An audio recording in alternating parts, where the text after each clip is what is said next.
Woo!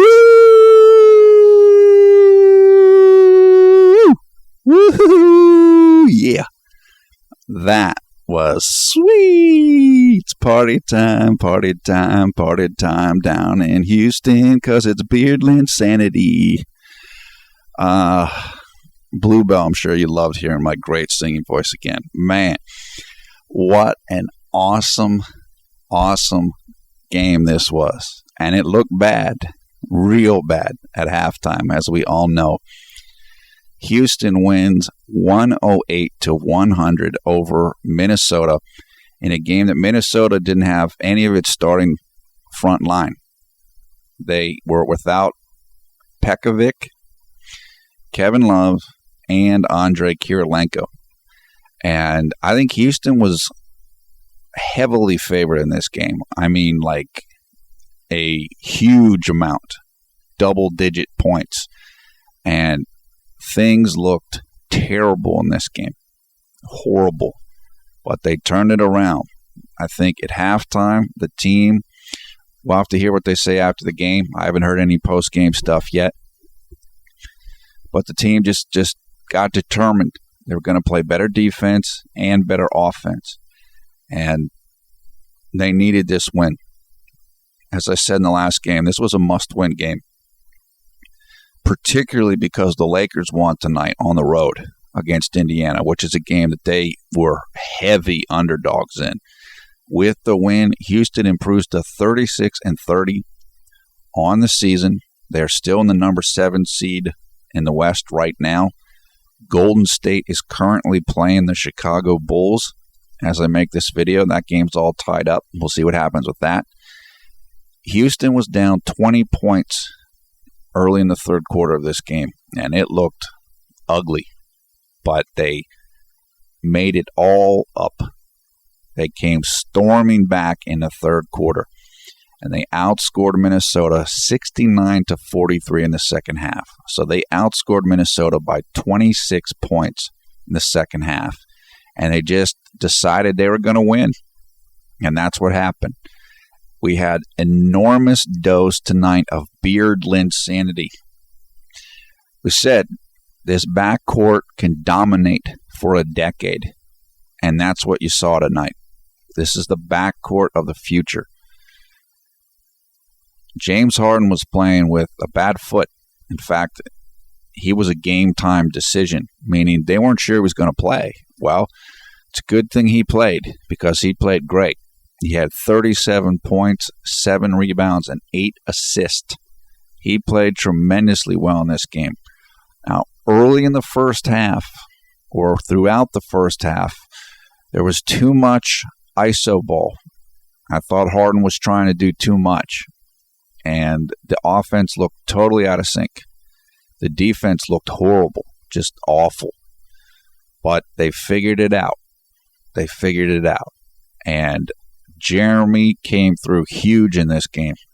Definitely a Linsanity 2.0 game. It was phenomenal. And he finished strong in the second half of this game. He didn't do well in the second quarter, and we'll talk about that. But he just was resolved that he was going to play great in the second half, and that's exactly what he did. This game was won because the backcourt of Houston played incredibly well. Jeremy and James Harden. And that's why Houston won. And people talk about, can these guys play together and all? Well, yeah, they can, like this. And we've seen this before. We've seen Beardland sanity before, and we'll see it again. And it's going to get better and better. Okay, let's talk about Jeremy's night. Jeremy had 24 points, 1 rebound, and 8 assists. He played 38 minutes. He shot 8 of 15 from the field, was 3 of 8 from three-point range. He was 5 of 6 from the free throw line. He had 4 steals, no block shots, 3 turnovers, 2 fouls, plus-minus number was +8, and his efficiency number was 26. His efficiency number in both the third quarter and the fourth quarter was 11, so he had 11 efficiency in the third quarter and 11 efficiency in the fourth quarter. That's huge. That is big. And his efficiency number in the second quarter was -2. So he really came on strong in the second half. And we know that in some recent games, he's been doing well in the first half and then not doing as well in the second half. Well, tonight that was all gone because he dominated in the second half, and along with Beard, and it was great. Jeremy outplayed Ricky Rubio, who was doing pretty well in the first half. Rubio had a pretty good game, though. He didn't shoot that well, but he had a lot of other good things that he did. He finished up with an efficiency number of 17. So he didn't play poorly, but Jeremy definitely got the better of it. And we saw everything tonight. We saw Mr. Fourth Quarter. We saw Mr. Clutch. We saw the surgeon at the end of the game. I mean, he was just carving up Minnesota near the end of the fourth quarter. Let's talk about quarter by quarter. Okay. Early in the first, Jeremy hit a top of the key jump shot off the dribble. Remember, top of the key, that's where the semicircle is above the free throw lines. Jeremy just kind of stepped in there off of the dribble, hit a nice little shot there. Jeremy also early in the first hit a catch and shoot three-pointer from James Harden at about 75 degrees right of the top of the arc. Nice shot. He had confidence on his shot all night. He looked good when he was shooting, even when he missed. He was just taking the shots and not thinking about it too much, and that's good.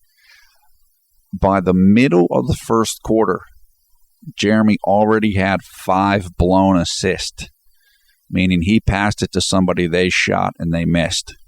So that was just 5 in one half of one quarter. So even though Jeremy ended up with 8 assists, he could have had many, many more. But that's the way it is. I mean, nobody makes every single shot, but it just gives you a sense of how well he played. Late in the first, Jeremy had a nice steal that I can't remember who that came against, but he did intercept the ball, which is nice. I mean, he had 4 steals tonight. That's phenomenal. Also late in the first, Jeremy, he started on the right side of the free throw line, took like 1 or 2 dribbles going right to left, like he was basically going diagonally almost down the free throw line towards the rim, and he hit a nice little reverse layup. It was a very quick play, very quick. And as I said, guards will use the rim to protect themselves from a shot blocker. Greg Stiemsma was playing center tonight for Minnesota. He's a pretty good shot blocker. And Jeremy was aware that Stiemsma was there, and so he made sure he went to the other side of the rim so that the rim would get in between him and Greg Stiemsma, and it worked. Also late in the first, Jeremy drew a charge on Luke Ridnour. Great play by Jeremy with, I think like under a minute left in the first quarter, and he just got position underneath the basket, and basically Luke Ridnour ran right into him. Jeremy came out of the game with 26 seconds left in the first quarter. Patrick Beverley replaced him. At that time, the score was 27-22 for Minnesota.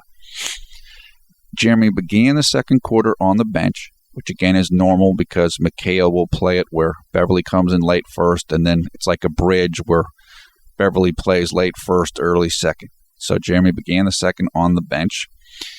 He came back into the game with 5 minutes and 55 seconds left in the first half. At that point, Minnesota was up 40-33.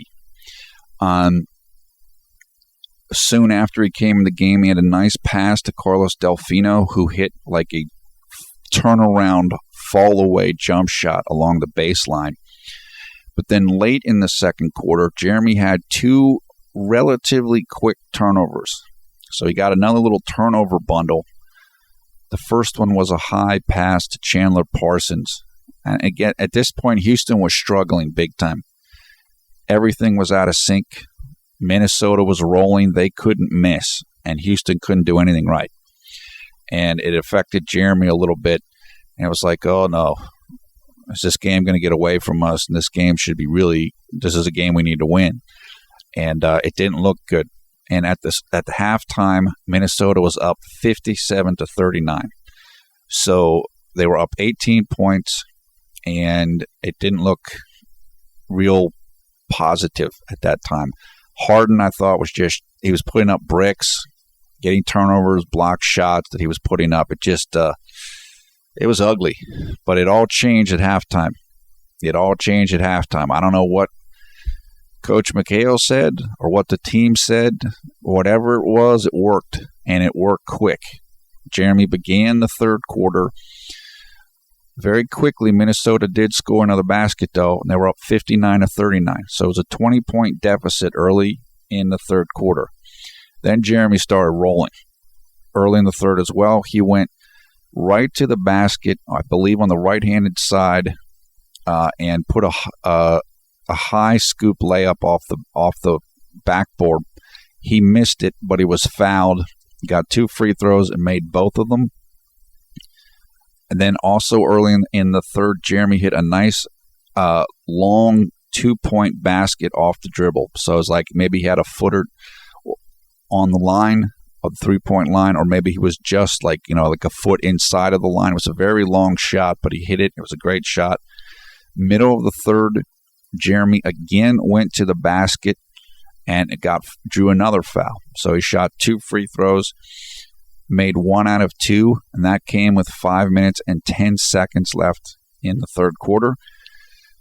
Late in the third, Jeremy hit a 3-point basket from 15 degrees right of the top of the arc, and I believe that cut the lead for Minnesota down to 5 points. So Houston was seriously coming back now. The 20-point deficit was down to about 5 points late in the third quarter. So Houston definitely had made their move, and they were rolling. Then later in the third quarter, Jeremy again went to the basket, got fouled, shot 2, made 2. So I think just in this quarter alone, he had 6 free throw attempts. And I think that's all he had for the game. But he made a decision that he was going to drive to the basket and draw fouls. And that's what he did. He got aggressive, and it paid off. And he made 5 out of 6 of them. He didn't get hit too hard. He didn't take a lot of punishment, but he drew the fouls. And Houston needed it, and he was rolling. I don't remember exactly how well Harden was playing in that quarter, but Jeremy was playing great.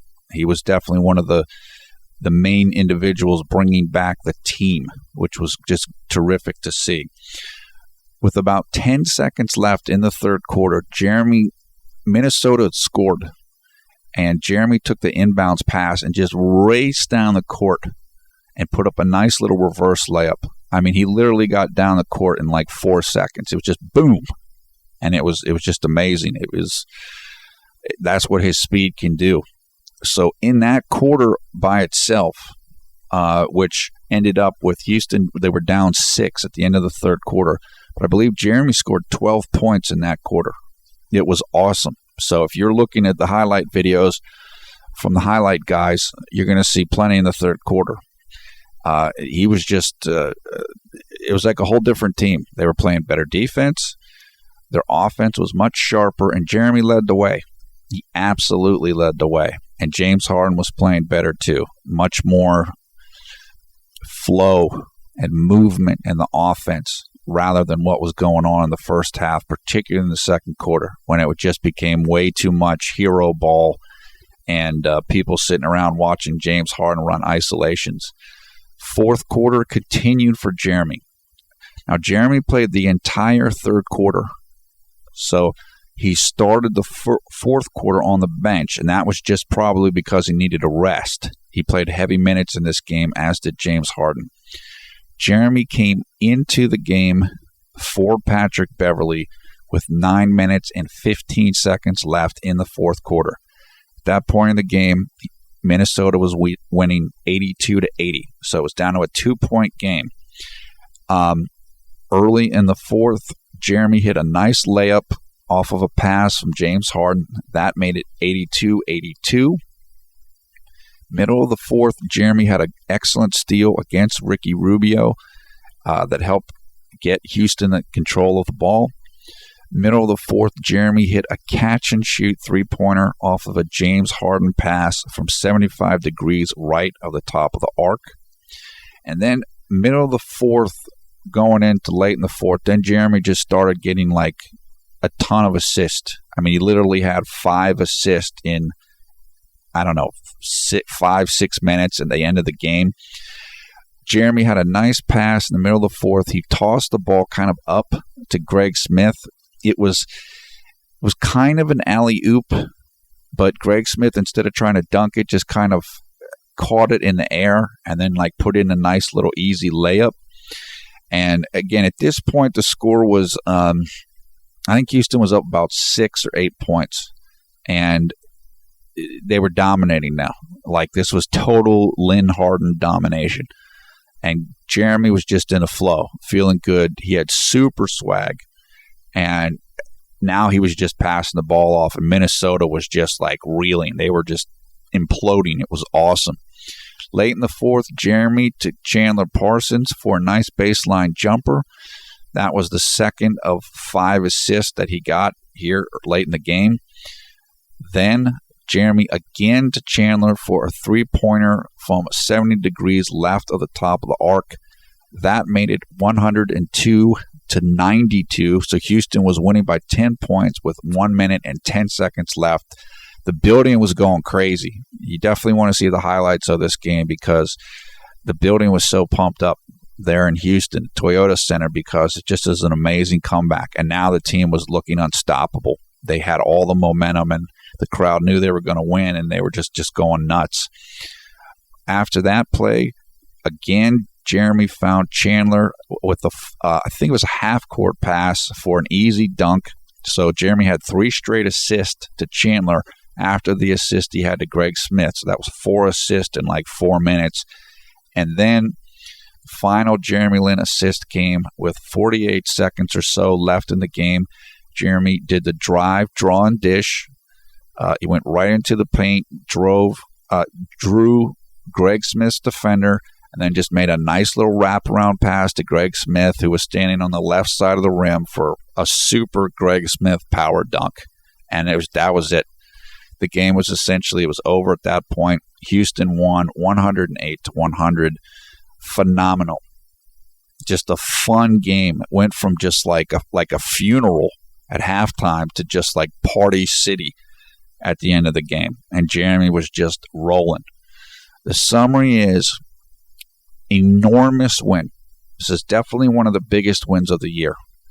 And again, it was particularly big because the Lakers won in a game that they weren't supposed to win. Houston had to win this game, and they did. Massive comeback. The team showed poise, they showed heart, they showed skill, and they showed how great the Lin Harden backcourt can be. We've seen it a few times this year. I know 1 or 2 times in particular where both of them were doing great. I can't remember the exact games right now, but this is what it looks like.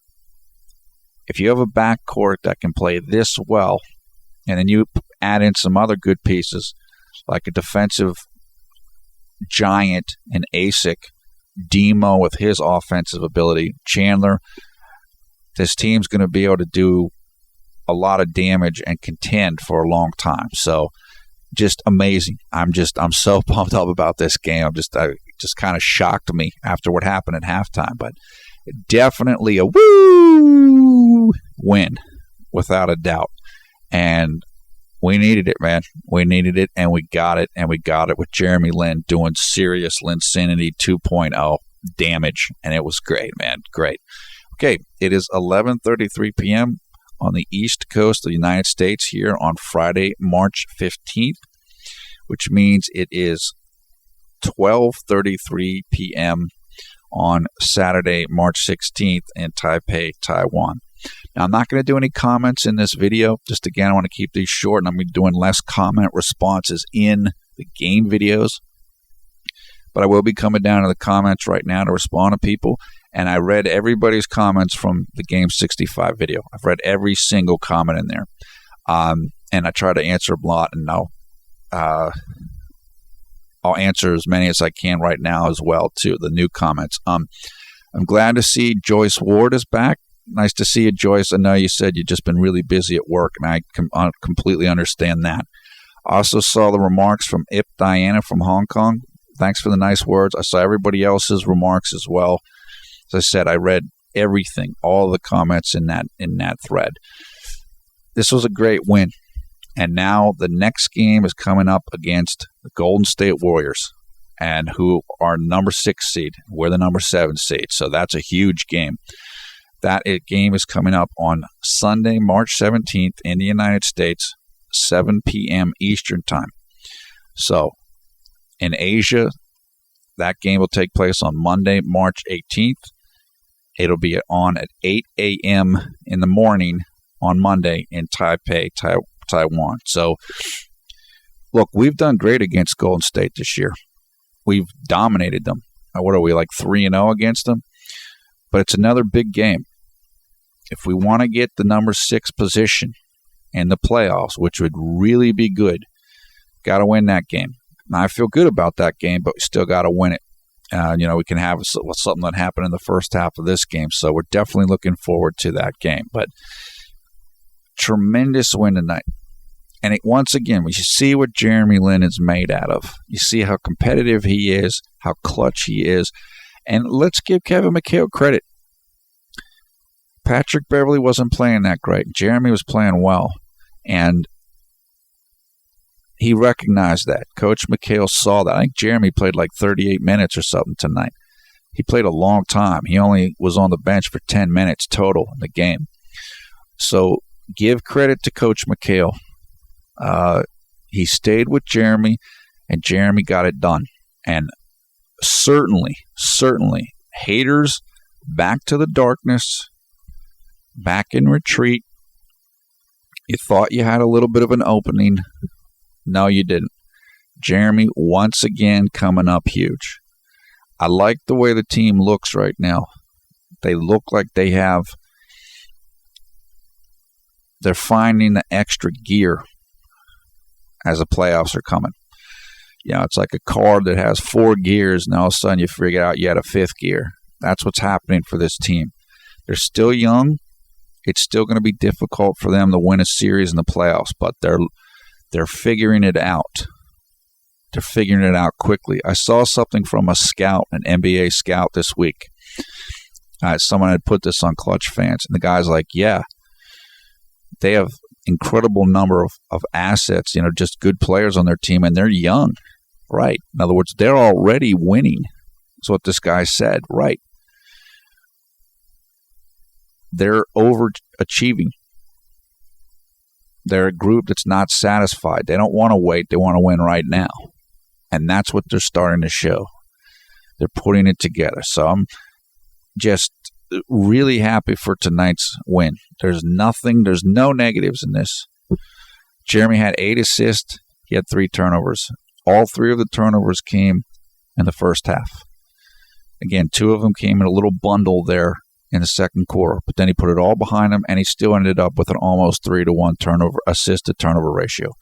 I have nothing negative to say at all about the way Jeremy played tonight. So, guys, think I'm too hard on something. There's nothing to say tonight. Not only did he play great, he came back from playing a little bit poorly in the second quarter. So he figured it out within the game. And that's a sign of a great player.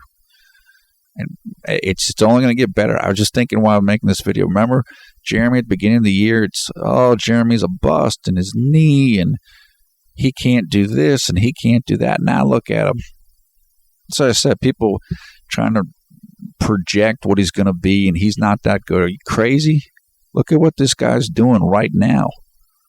Look at tonight. Look at how much he's improved his three-point shooting just within this year. I told you, he can't really change his three-point shot during the year, and look how much better he's shooting. What is he shooting now? Like 33% from 3, which is fine. Jeremy is a In English, there's a I don't know what you call it. I guess you call it slang, just a term in basketball or all of sports. They call somebody a gamer, like a game plus the letter R at the end, a gamer. Gamer is somebody who they only play well when the game's on. They might not do great in practice, or they might not look like they're that good, but once the game's on, they play great. Jeremy's a gamer. When it's time to win and time to play, Jeremy's there. And that's what he showed again tonight. And I'm pumped, man. I'm looking forward to seeing the team on Sunday. I want to see what they can do, and I want to keep the momentum going. And I want to see Jeremy keep playing like this, because he can play like this. The stuff he was doing tonight, he can do it. And as his three-point shot gets better and better, he can do it even easier. And it's just great to see, man. I am pumped up. All right. Your comments below. Thumbs up, thumbs down in the video. We will have full information in the video description below the video player. Box score, game stories, game highlights. Also, we again encourage you guys, go check out Jeremy Lintel's YouTube channel. He's doing good work, and I still have to watch his video that he did about McHale. I am Paul F. Villarreal, the NBA expert. Thanks for watching Conservative Media. We strive to be the #1 Jeremy Lin YouTube fan channel. I hope everybody's having a great night, a great day, wherever you are around the world when you watch this video. Terrific win tonight. Linsanity 2.0. That's it. It doesn't get any better than that. Talk to you again soon. Take care.